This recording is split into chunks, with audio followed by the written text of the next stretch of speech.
je suis Gaëlle de l'atelier d'Anne-Gaëlle. Bienvenue chez moi dans mon atelier.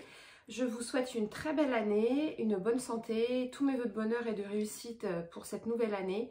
Plein de projets, création, couture, tout ce qui vous fait vibrer, tout ce qui vous fait plaisir et plein de moments de partage avec vos proches. C'est bien ce qu'il y a le plus d'important dans la vie, c'est le partage, le temps qu'on passe avec nos proches. Enfin, en tout cas pour ma part, c'est très important.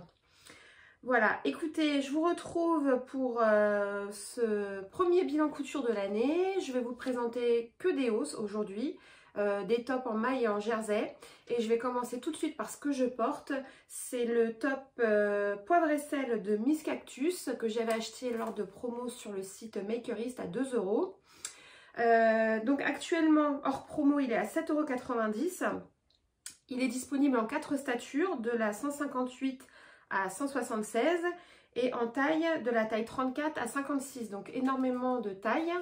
Et donc vous imprimez uniquement pour votre stature, donc il y a 4 pages par stature et donc on imprime que la stature qui nous intéresse. Et par contre après pour chaque stature, les couleurs, il y a des couleurs différentes pour chaque taille.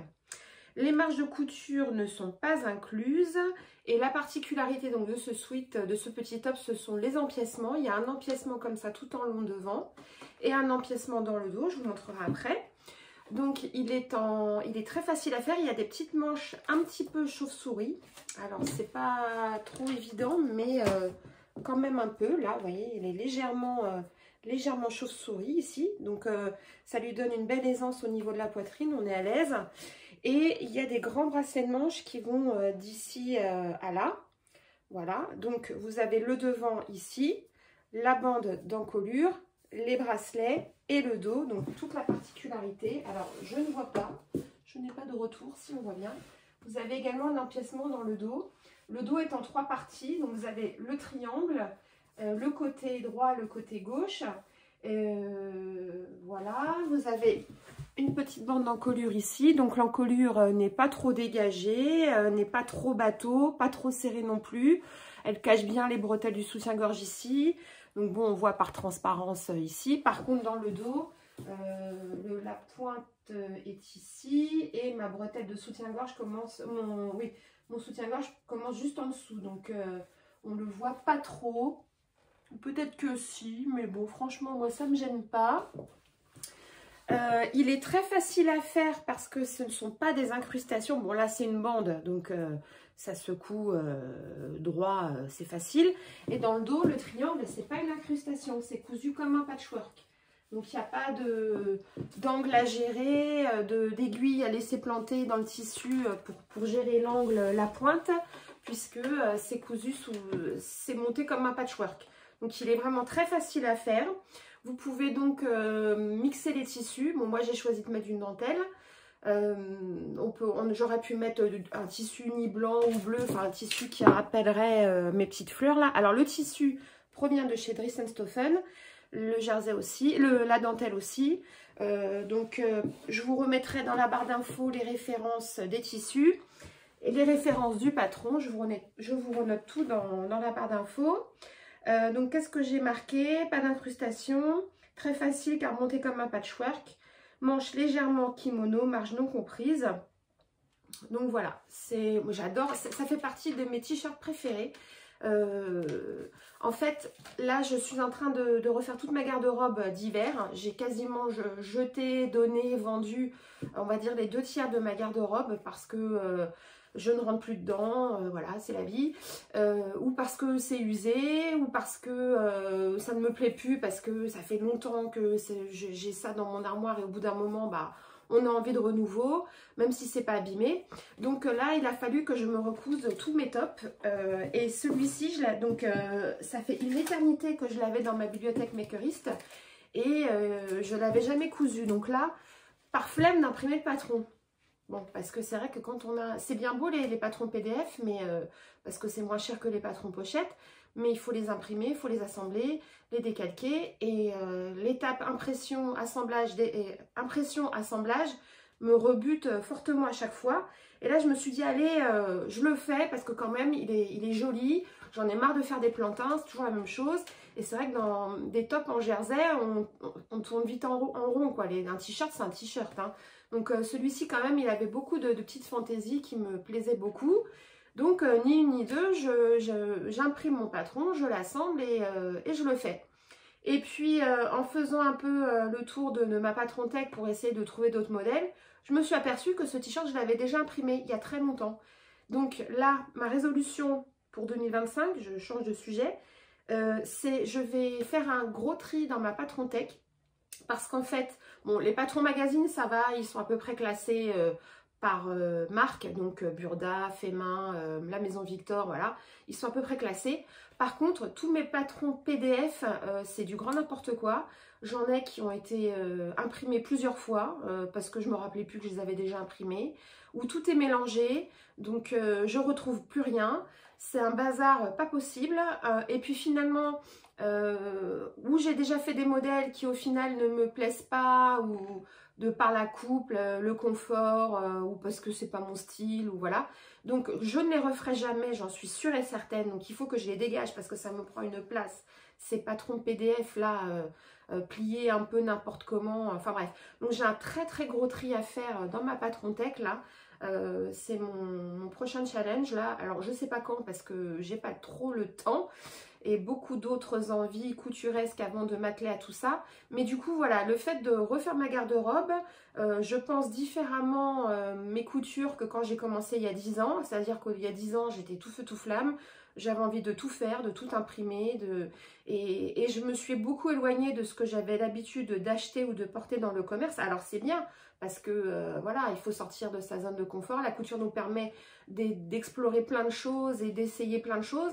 Mais au final, avec le recul, bah, je retombe quand même toujours à peu près dans les mêmes choses, c'est-à-dire des t-shirts en coton en jersey, des petites blouses et des pantalons.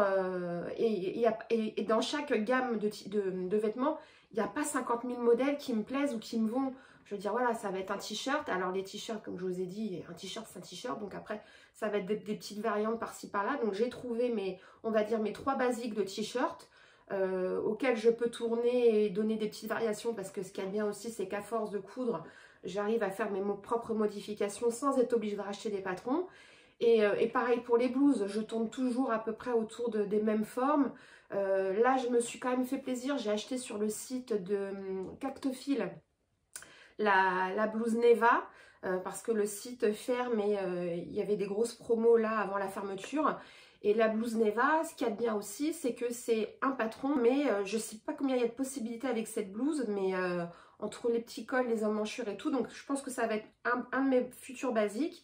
J'ai aussi acheté là pendant les promos de Anna Rose Pattern la blouse Glam et la blouse Japan, parce que moi je suis une inconditionnelle des blouses cache-cœur, donc la Japan je la trouve superbe. Peut-être que je serai déçue une fois qu'elle sera faite, on verra bien. La blouse Glam, pareil, parce qu'elle offre plein de possibilités. J'ai acheté le pack complet. Et voilà, après, je vais tourner. Encore une fois, je pense que 3-4 modèles de t-shirt, 3-4 modèles de blouse, allez, 2 modèles de pantalons à tout casser. Et avec ça, je me fais ma garde-robe complète. Donc, j'ai un tri à faire, mais de ouf, quoi. Et je couds un petit peu plus aussi pour les hommes maintenant. Là mon mari il apprécie aussi de plus en plus que je lui fasse des vêtements, et là le Burda du mois de décembre, il y avait une veste. Quand je lui ai montré, bon bah tu me l'as fait, bon bah d'accord, ok, je vais te la faire. Donc du coup j'ai quand même quelques patrons hommes aussi, mais qui sont mélangés avec mes patrons femmes. Donc quand je cherche, je passe un temps infini à chercher. Donc bref, il faut que je revoie mon classement, que je refasse du tri, que je sois plus minimaliste un peu dans ma patron tech. Bon, les magazines, j'aime toujours autant les feuilleter, les regarder, donc ça me gêne pas de les cumuler, encore que j'en achète plus non plus, parce que là je me rends compte que Burda, à force de les re-regarder, j'en ai pas beaucoup, je dois avoir 3 ans de Burda, et en fait vous voyez que c'est à peu près toujours les mêmes modèles qui reviennent, quoi. Ce qui va varier, ça va être la forme du col, la longueur de la manche. Donc bon, et puis en plus Burda, je trouve que les photos sont pas toujours très avantageuses, quoi. Les photos sont prises de façon qu'on ne voit pas bien les coupes. Alors il y a le dessin technique, mais porté, je trouve qu'on ne se rend pas bien compte, soit parce que la nana elle va être affalée dans le fauteuil, donc on ne va pas voir le détail du col, du froufrou, du machin, ou alors ça va être dans des tissus tellement bariolés que c'est pareil, on ne va pas bien se rendre compte du modèle. Et en plus, effectivement, je trouve que si on y regarde de près, si on fait attention, c'est un peu toujours les mêmes modèles qui reviennent. Donc je n'achète plus de magazines. Voilà, je me suis racheté quelques patrons de créateurs là parce qu'il faut reconnaître que au niveau des coupes et des explications, c'est quand même vachement bien. Moi, j'ai pas une taille standard, hein, j'ai des formes, donc je trouve que les patrons pochettes créateurs sont quand même plus adaptés, plus facilement adaptables. Donc voilà, je vais faire vraiment un très très gros tri dans ma patron tech. Bon, je reviens donc à mes boutons. Donc je me suis fait ce t-shirt poivre et sel. C'était pas le premier, j'en avais fait un autre avant, mais comme j'ai mis celui-là aujourd'hui et que l'autre est sale, je commence par vous présenter celui-là. Donc le suivant, c'est celui-ci, c'est ma première version. Donc j'ai mis une dentelle bleue dans le dos, parce que ce tissu, en fait, je ne savais pas comment faire. En fait, j'ai acheté ça parce que ça devait pas être cher, ça fait une éternité que je l'ai. C'est du Dressenstoffen, hein. De toute façon, moi, tout vient de chez Dressenstoffen parce que ici, j'ai pas énormément de boutiques physiques et le peu que j'ai commandé ailleurs, j'ai été déçue. Dressenstoffen, je commence à maîtriser un peu le sujet. Je suis rarement déçue par les matières et les couleurs, donc voilà. Pourquoi j'achète essentiellement du Dressenstoffen et puis c'est pas cher, donc j'avais acheté ce tissu dont je ne savais que faire. Je ne voulais pas faire un énième plantain et c'est de là que m'est venue l'idée de faire le poivre et sel avec donc là un empiècement en dentelle bleue. Donc c'est la même dentelle que ici mais en bleu marine. Par contre, j'avais pas assez pour faire la bande devant. Donc ici, comment j'ai fait? J'ai pas fait de bande, je l'ai supprimé du patron. Donc là, au lieu d'avoir une bande ici, il y en a pas. Je l'ai découpé en un seul morceau, la pièce devant. Mais du coup, vous voyez que la couture dos, elle revient ici. En fait, c'est la couture qui est là. Elle n'est pas au niveau... Je m'en suis rendu compte en faisant celui-là. Je me suis dit, ah mince, je vais avoir la couture devant. Bon, mon tissu est très bariolé, donc c'est pas grave. Mais c'est normal, puisqu'il y a un empiècement. Donc la partie dos revient sur le devant. Donc ça, c'était ma première version. Les manches, pareil, un peu kimono. Et les bracelets de manches, donc du coup, qui sont dans l'autre sens, qui sont très longs. Et ils sont dans l'autre sens, puisqu'ils sont dans le sens de l'élasticité, c'est logique. Et pareil, ça fait un petit twist. Moi, j'aime bien. Voilà, donc j'adore ce modèle. Ça va être vraiment un de mes basiques de ma garde-robe d'hiver, en tout cas de t-shirt à manches longues. On peut faire énormément de variations autour de ce modèle avec, grâce au choix des tissus, des matières, on peut faire plein de choses. Donc voilà. Ensuite, je suis restée dans les manches un peu chauve-souris. Je me suis cousu le top chauve-souris de Confetti Pattern que j'avais déjà cousu aussi. Alors, on pourrait croire que c'est la même chose, mais non, il y a une différence. Déjà, il y a une différence avec celui-ci au niveau du fit et du confort. Je vais vous expliquer pourquoi. D'abord, je vous parle du patron. Donc, pareil, il est disponible sur la plateforme Makerist. Je n'ai pas noté le prix, mais je vous le remettrai dans la barre d'infos. Il va de la taille 32 à 52. Il est très facile à coudre puisque vous avez une pièce devant, une pièce dos qui sont identiques. Seule l'encolure varie. Donc il faut juste redécouper l'encolure de la partie devant pour pouvoir faire couper la pièce devant. Donc c'est un tissu en maille, hein. De toute façon je ne vous présente que de la maille ce matin. Le livret est très très bien expliqué, ce sont des photos de montage, c'est très clair, on voit vraiment très bien. Les marges de couture ne sont pas comprises et je vous montre le résultat et je vous dis après ce que j'en pense. Donc toujours un jersey de Dressenstoffen, mais il est plus épais que celui que je porte. Donc voilà. Je vous montrerai tout ça porté au fur et à mesure. Donc pareil, un des manches chauve-souris avec un long bracelet de manche ici qui va de là à là. Voilà, en bas ce sont des, je vous ai pas dit mais ils sont tous finis comme ça mes t-shirts, hein. En bas c'est un ourlet simple que je fais à la recouvreuse et avec ma combinée et après je découpe, je recoupe ce qui dépasse du surjet là avec mon petit ciseau pélican de chez Prime. Voilà, donc là des bracelets de manche, une encolure finie par une bande d'encolure posée classiquement hein, comme un t-shirt, ici.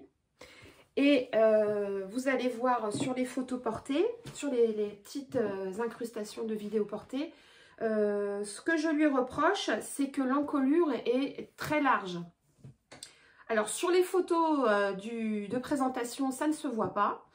Mais quand vous allez après dans le livret explicatif, vous avez des photos d'autres réalisations. Et en fait, là je me suis aperçue ce matin en regardant de nouveau le livret d'explication que la photo montrée, il y a le même problème que moi, c'est-à-dire que l'encolure est pas bateau mais presque. Du coup, on aurait peut-être tendance à voir les bretelles de soutien-gorge et ça gondole un peu. Donc je pense que c'est un problème de calcul de l'encolure. Il me semble qu'elle vous donne dans le livret la longueur de la bande d'encolure et bêtement, je me suis fiée à ça et j'aurais pas dû. En fait, j'aurais dû faire comme d'habitude, c'est-à-dire mesurer l'encolure, multiplier par 0,80, rajouter 1,5 cm de marge de couture et comme ça aurait été mieux. Du coup, ma bande d'encolure, je l'ai démontée et je l'ai refaite. Et là, ça va beaucoup mieux, ça baille moins, c'est plus resserré au niveau du cou. Et surtout, je l'ai faite plus haute aussi que ce qui est préconisé dans le patron. Et je préfère parce que la première fois que je l'ai portée avec la bande du modèle, ce qui est préconisé dans le modèle, c'était vraiment pas joli. Ça baillait, ça gondolait. C'était très bas, très large là au niveau des épaules. Donc voilà, de l'avoir réduit en longueur et augmenter la hauteur, ça m'a permis de bien resserrer. Et au porté, c'est quand même beaucoup plus joli. Donc ce tissu vient de chez Dries & Stoffen, je vous mets la référence en dessous. Il est plus épais que celui que je porte, donc plus chaud. Je le trouve plus joli en qualité. Par contre, le motif, voilà, faut oser, hein, c'est pas discret. Mais bon, ça passe avec un jean, ça va, ça passe pour l'hiver, ça met un peu de peps quand même. Moi, j'aime bien les tissus bariolés, donc voilà. Ensuite, je suis repassée sur des t-shirts un peu plus classiques, on va dire, en tout cas pas chauve-souris comme ça, pas kimono. Et j'ai acheté, pourquoi j'ai acheté ça?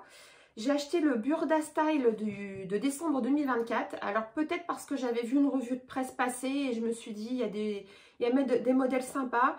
Ou alors parce que j'étais en course et que j'ai commencé à le feuilleter et je me suis dit il y a des modèles sympas. Enfin peu importe, j'ai acheté ce magazine et effectivement il y a vraiment beaucoup de modèles qui me plaisent bien dans ce magazine-là. C'est pour le coup assez rare chez Burda qu'il y ait autant de modèles qui me plaisent.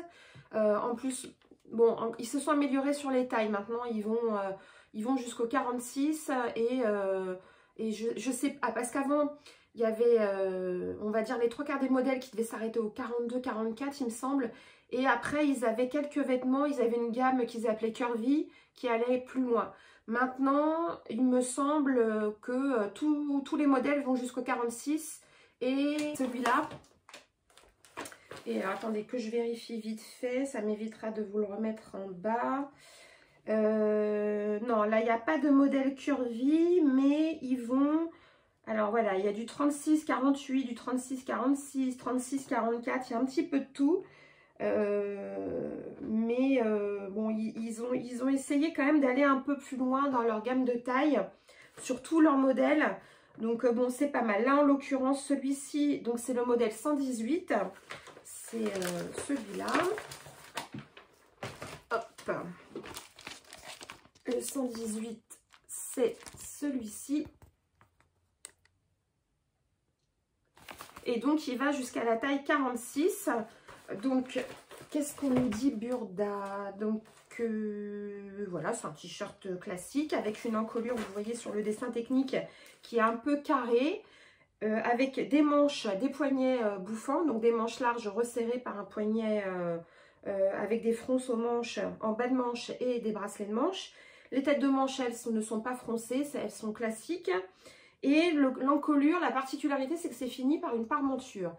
Et j'ai tout fait bien comme c'était indiqué. J'ai fait ma parmenture, que j'ai entoilée, que j'ai posée. Et là... patatras, catastrophe, ça n'allait pas du tout, ça baillait de partout, pareil, ça me tombait des épaules, ça dégueulait comme ça là. Donc j'ai dit ça va pas être possible, donc j'ai tout démonté et j'ai monté une encolure t-shirt classique et là c'est parfait. J'ai mon nouveau t-shirt chouchou qui change encore une fois du traditionnel plantain. Je vous montre.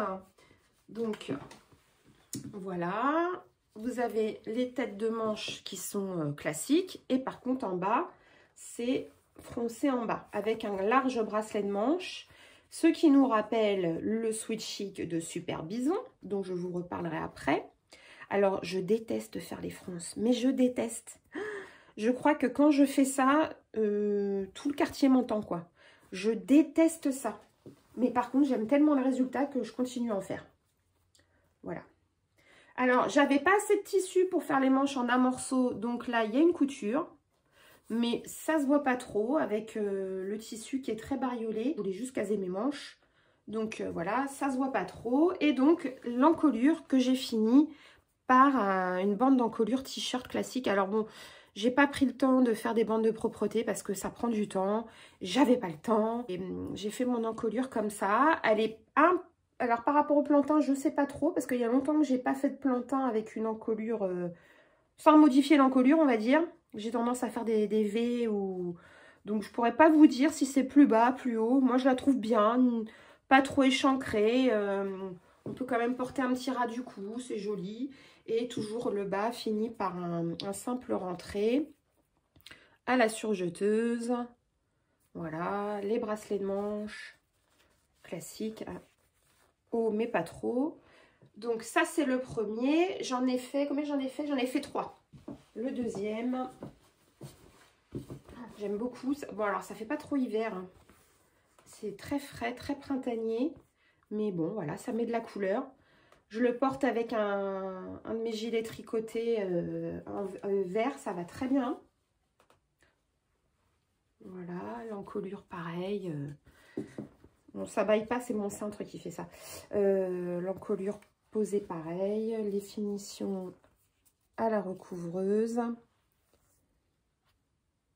Voilà. Et le dernier que j'aime beaucoup aussi, dans un jersey plus fin. C'est la même qualité que celui-là. Donc en fait, ça, c'est le premier que j'ai fait. C'est sur celui-là que j'ai démonté et remonté la bande d'encolure. Donc, elle baille un tout petit peu là sur le cintre, mais au porté, ça se plaque bien. Donc, voilà, les manches froncées. Hop. Le bas, toujours pareil. À la recouvreuse. Donc, voilà, j'adore. Donc, bah, ça nous en fait 1, 2, 3, 4, 5 avec celui que je porte, 6 là-bas. Et le Sophia de Feu La Maison Victor. Voilà. Dans un jersey viscose, alors vraiment très très fin là pour le coup. On voit au travers, bon là ça se voit pas mais voilà, il est vraiment très très fin. Il n'est pas chaud du tout, du tout, du tout. Jersey viscose de Driesenstoffen. Alors le Sophia, qu'est-ce que j'ai marqué? Donc c'est le LMV de septembre-octobre 2018. Il va du 34 au 56. Difficulté 2 sur 4. Donc c'est un cache-cœur en maille. Les explications sont claires hein, puisque c'est sous forme de schéma. Par contre, moi j'ai eu quand même quelques petits soucis pour mettre en place le pli. Là en fait il y a un jeu de pli ici, en bas là. Et j'ai eu un peu de mal quand même. Mais bon, j'y suis arrivée en prenant mon temps, mais j'ai eu un peu de mal à comprendre les explications, à comprendre dans quel sens il fallait que je les mette. Je trouvais que ça se plaçait pas bien. En plus, le tissu il glisse. J'ai eu un peu de mal quand même. Qu'est-ce que j'ai marqué d'autre sur le Sophia? La parmenture aussi a du mal à rester en place quand je le porte. Parce que la parmenture, en fait, c'est par le jeu des plis en bas qu'elle se forme. Et elle est cousue en haut, elle est juste maintenue en haut en fait. Et là, elle est repliée, mais elle tient à rien. Vous voyez, ma parmenture, elle est comme ça et elle reste en place, soi-disant, à l'intérieur, toute seule. Bon, toute seule, j'ai tendance toujours à la remettre en place parce que j'ai l'impression que ça s'ouvre, quoi. Et c'est pas une impression que ça s'ouvre, hein. Je peux pas le porter sans rien en dessous, hein. Je mets quand même un petit débardeur noir en dessous. Autre souci, enfin moi, je le trouve un peu court. Il va très bien sur un pantalon ou une jupe taille haute. Et bon, j'ai quand même un popotin, n'est-ce pas? Et il a tendance à remonter, à beaucoup remonter, quoi. Donc, je sais pas, je suis toujours en train de tirer dessus, il a tendance à remonter. Bon, c'est pas très grave, mais il aurait été un poil plus long, ça aurait été pas mal. Ou alors, peut-être que j'aurais dû faire l'élargir d'une taille de plus au niveau de la taille pour qu'il se pose plus sur mes hanches et qu'il remonte moins au-dessus de ma taille. Bon, bref. Pareil, tissu improbable que j'avais depuis des lustres dans mon stock. Je savais pas quoi en faire, donc je me suis dit, tiens, allez, pourquoi pas. Et finalement, je trouve que ça rend bien. Ça met de la couleur. Et avec tout le jeu de drapé, c'est sympa. Les manches sont finies par un tout petit bracelet de manche. Voilà pour ce top Sophia. Et pour finir, alors, je ne vous ai pas montré la finition du col. Je vous montre la finition au niveau de l'encolure dos. En fait, c'est un biais, c'est fini par un biais d'encolure. Voilà. Allez, on va finir par deux suites que vous connaissez parce que ça fait partie de mes fétiches aussi. J'en ai déjà fait plein, je vous en ai présenté plein. Mais bon, pour moi, c'est mon basique de pull. Je suis pas sweat, j'aime pas ça. Je suis plus t-shirt et gilet. Ou alors pull mais tricoté. Après, tout ce qui est sweat et tout ça, c'est pas mon truc. Je trouve que c'est pas féminin. Enfin, c'est pas féminin. Je trouve que c'est bien le dimanche à la maison, quoi. Mais pour porter, enfin, j'aime pas trop ça. Après, c'est mon avis perso, hein, on s'en fiche un peu. Mais voilà pourquoi je ne fais pas de sweat, sauf celui-ci, qui est le Sweet Chic de My Super Bison, que je vous ai présenté plusieurs fois. Alors, il s'appelle Sweet Chic dans le hors-série de Modes et Travaux, mon dressing de printemps, qui était une collab avec My Super Bison, dont je ne me rappelle pas le numéro et impossible de remettre la main dessus pour vous dire à quel point c'est bazar dans ma Patron-Tech. Je ne sais pas où il est, donc il faut que je le retrouve. Tout ce que je peux vous dire, voilà, je peux vous mettre la photo du magazine, vous dire que c'est un hors-série, mais à part ça, je ne sais plus. Sinon, ce patron est disponible sur le site de My Super Bison et il s'appelle le Sweat et Robe Nova. Du coup, c'est pas le Sweet Chic, c'est le Sweat Nova qui va de la taille 32 à 52, voilà. Et il y a en plus des variantes si vous achetez le patron PDF sur le site, c'est-à-dire que vous pouvez en faire une robe et il y a des petites épaulettes aussi là que vous pouvez rajouter, une ceinture, voilà. Sinon, le sweat, c'est le même, c'est ce modèle-là et il est au prix de 17,90 € sur le site de My Super Bison. Les marges de 0,8 cm sont incluses et la particularité de ce sweat, donc, c'est qu'il a des têtes de manche froncées, des grands bracelets de manche et des bas de manche bouffants froncés. Une ceinture à la taille, c'est pas un double rentré, après on fait ce qu'on veut, mais le patron est prévu avec une ceinture à la taille. Et voilà, c'est tout ce que je peux vous dire à propos de ce patron. Je vous montre mes réalisations. On va commencer par celui-ci qui vous a beaucoup plu sur Instagram. Voilà. Donc, on a bien les têtes de manche qui sont froncées.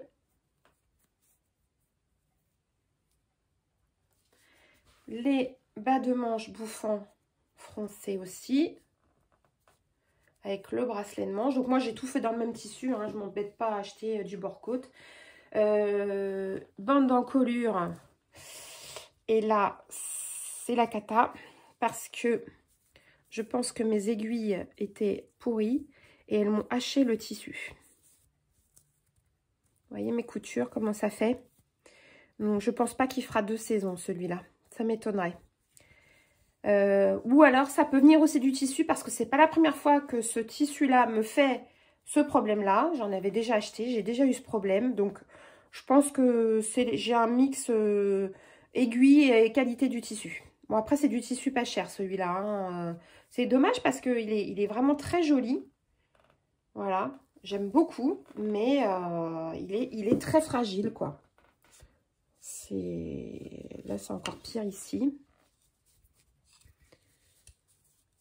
Donc si vous avez des suggestions du pourquoi du comment, je veux bien. Mais je pense que ça vient des aiguilles quand même.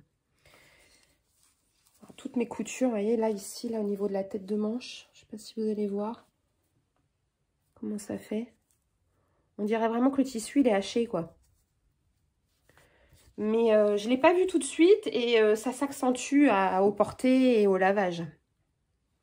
Bon, celui-là, je m'étais quand même fendu d'une bande de propreté. C'est dommage, hein, parce qu'il est vraiment beau. Hein. Il est vraiment beau. J'avais fait une vidéo où je vous montrais comment je montais mes bandes de propreté. Donc, si ça vous intéresse de retourner voir ça. Et donc, la ceinture en bas. Donc, ça, c'est le premier. Et le deuxième, tissu qu'on a beaucoup vu, que j'avais jamais cousu, mais qui me faisait de l'œil. Donc, je me suis dit, allez, c'est un peu chaud. Voilà. Donc, ils appellent ça tissu câble sur Dress & Stoffen. Donc, couleur, j'avais pris une couleur, c'est pas moutarde, c'est un marron un peu ocre. Et là, on voit bien la tête de manche aussi froncée. Et là, j'ai pas ce problème avec celui-là de tissu haché, n'est-ce pas? Ah, si, un petit peu. Un petit peu quand même. Voilà, les grands bracelets de manche, la ceinture. Et celui-ci, j'ai voulu faire un col roulé. Et c'est raté. J'ai pas fait assez de haut mon col. J'aurais dû... en fait, je crois que j'ai doublé par rapport à d'habitude, mais c'était pas doublé qu'il fallait, c'était quadruplé au moins. Donc ça fait un col cheminé. Alors j'ai du tissu, je pourrais le refaire, mais j'ai la flemme et ça me va bien comme ça. Ça ira bien. Je n'ai pas fait de bande de propreté parce que ce tissu est très épais. Mais vraiment très très épais. Et vous voyez, ma surjeteuse, elle a eu du mal. C'est pas propre. Toutes mes coutures sont comme ça. Il est très difficile à coudre, je trouve. En tout cas, avec ma surjeteuse, qui est pourtant une baby lock. Elle a eu du mal à l'avaler, celui-là.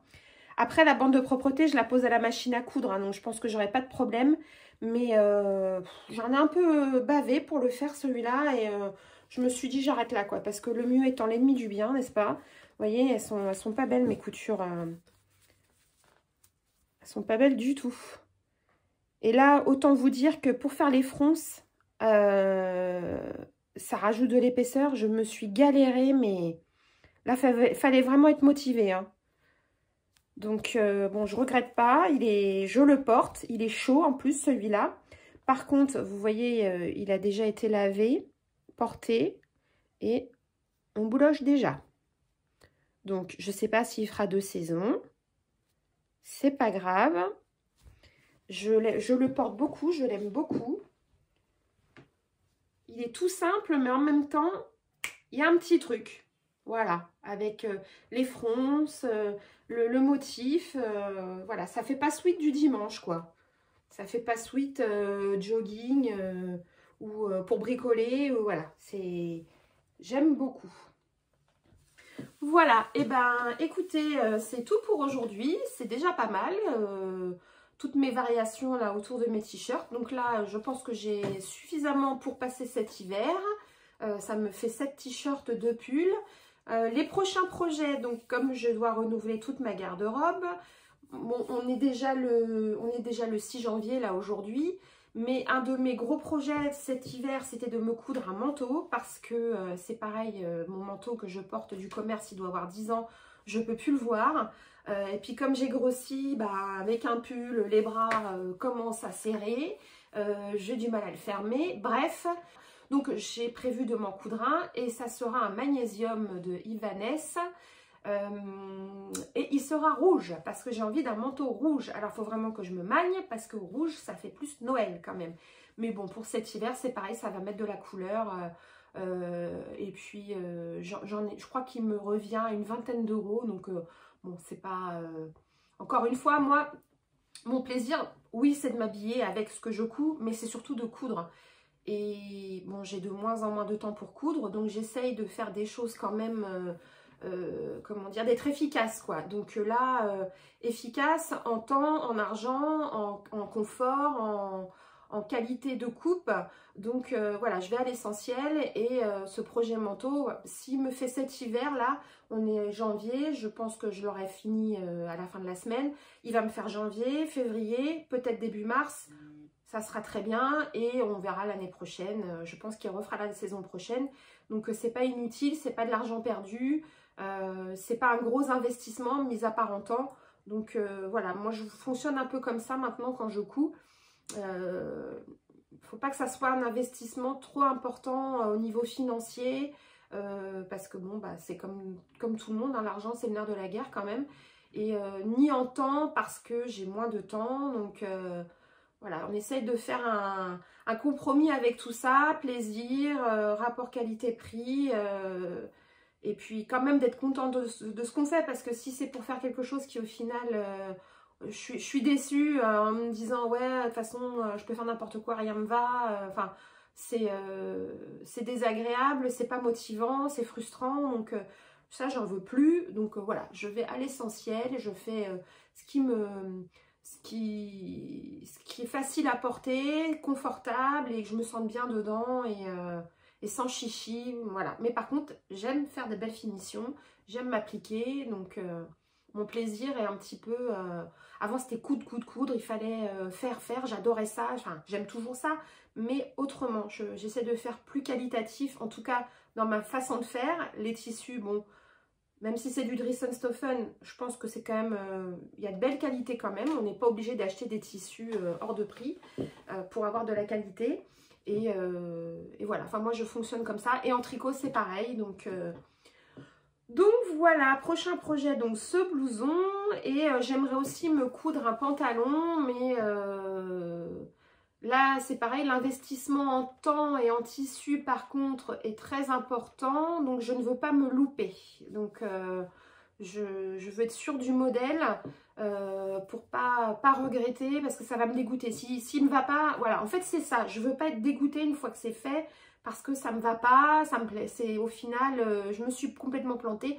Moi, ça tout de suite, ça me plombe le moral et ça, je veux pas. Donc, c'est pour ça que je vais sur de l'efficace et de l'essentiel, quoi. Donc, le pantalon, j'attends d'avoir trouvé the modèle.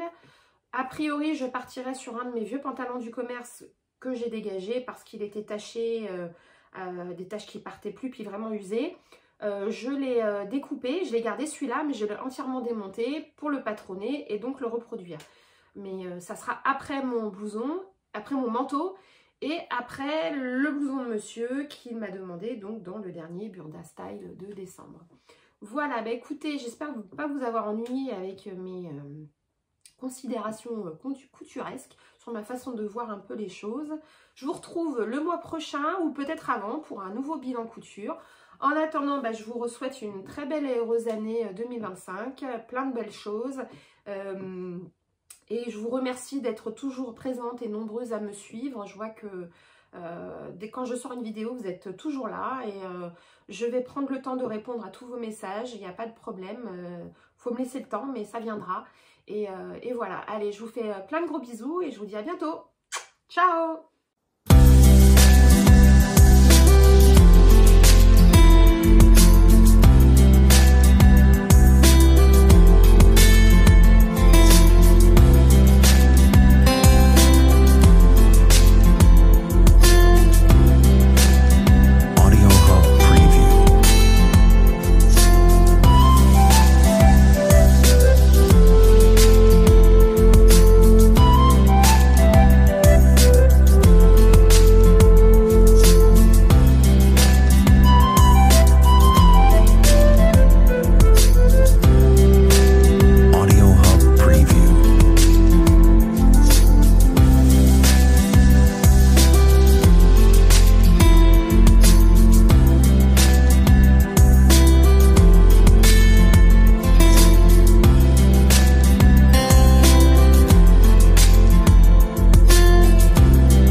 Audio Hub Preview.